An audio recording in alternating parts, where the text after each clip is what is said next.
Lairuro. G5 dine, Pau amadi mana masingi khwaidagi phaba machinjangni ko. Khangdaba singju khara khanghalam mo Joseph. G5 sizinabana, adongi phaugi mathau taba machinjang marang kaina phangangana. Phokthok hengalhali.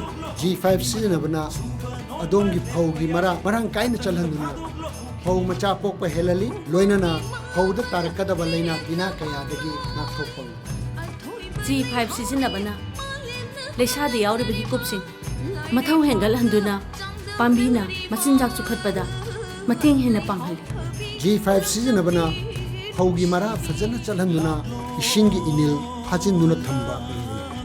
Sizinabagi sangna, lausangam amada. Phauda oiragana kg ahumdagina mari phauba sinabi. Aduga mana masingda oiragana kg mari dagina manga phauba sinabi. G5 phumpham singdi. Farmer Development Center, Purai Thangam Laikai, Imphal East. Amadi, manak nakpada laiba, lau hidak yonma mafamsi. Adomna akupa marol khangbi dinglabadi, makhada pijeriba number asida contact tawbiduna khangbi ba yagani.